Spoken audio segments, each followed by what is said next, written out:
वहीं बंगाल में 7 मार्च को प्रधानमंत्री नरेंद्र मोदी के कोलकाता स्थित ब्रिगेड परेड ग्राउंड में जनसभा को संबोधित वो करेंगे। इस जनसभा को लेकर पश्चिम मेदिनीपुर जिला में खासकर खड़गपुर के बीजेपी समर्थक काफी उत्साहित नजर आ रहे हैं। इस दौरान ब्रिगेड मैदान में होने वाली सभा को लेकर दीवार में लिखना, बैनर और पोस्टर लगाने का काम जोरों पर है।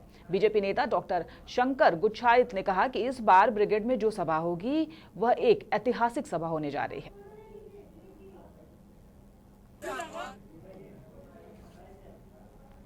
और हमारे साथ हमारे सहयोगी दिलीप गिरी जुड़ चुके हैं। दिलीप, जहां एक तरफ जितेंद्र तिवारी शामिल हुए और उनका पुतला दहन किया गया, वहीं दूसरी ओर मोदी की सभा को लेकर लोग खासे उत्साहित नजर आ रहे हैं। देखिए, आपने सही कहा, जितेंद्र तिवारी की बीजेपी में शामिल होने की खबर इतनी बड़ी नहीं है। उससे बहुत बड़ी खबर यह है कि आगामी 7 मार्च को प्रधानमंत्री नरेंद्र मोदी ब्रिगेड में सभा करने वाले हैं और इस सभा को लेकर के भाजपा समर्थकों और कार्यकर्ताओं की तरफ से जगह जगह ब्रिगेड रैली के समर्थन में दीवार लेखन का कार्य किया जा रहा है। साथ ही पार्टी की तरफ से प्रचार किया जा रहा है, क्योंकि आगामी विधानसभा चुनाव की तारीखों का ऐलान होने के बाद और पहले चरण के मतदान के बाद मोदी का यह ब्रिगेड की सभा बहुत मायने रखता है और बहुत महत्वपूर्ण है, क्योंकि इस मैदान में सभा का सफल होना ऐसा माना जाता है कि पश्चिम बंगाल की राजनीति में जिस पार्टी की जितनी सफल सभा होगी उसकी पैठ उतनी मजबूत है।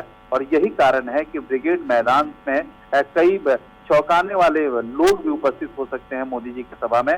और इसको लेकर के बीजेपी की तरफ से जो तमाम तैयारियां हैं, निचले स्तर से लेकर के ऊपरी स्तर के जो नेता हैं, वो सभी लोग इस सभा को सफल बनाने में लगे हुए। और यही कारण है कि सिर्फ कोलकाता ही नहीं, राज्य के विभिन्न जिलों में ब्रिगेड की रैली को लेकर के दीवार लेखन से लेकर के प्रचार का कार्य चलाया जा रहा है। बिल्कुल दिलीप, वहीं दूसरी ओर दिल्ली में भी बैठक है जिसमें अमित शाह और जेपी नड्डा दोनों ही भाग लेंगे। और सबसे बड़ी बात है कि प्रत्याशियों के चयन पर अब मंथन शुरू हो जाएगा। जहां टीएमसी पहले प्रत्याशियों की लिस्ट जारी करने वाली थी, लेकिन उसने अब तक नहीं किया, क्योंकि उसे इंतजार है कि बीजेपी ये लिस्ट पहले जारी करे। तो क्या लगता है, बीजेपी जो अपनी लिस्ट जारी करेगी, क्या युवाओं को इस बार तरजीह देगी या बड़े चेहरे उतारे जा सकते हैं?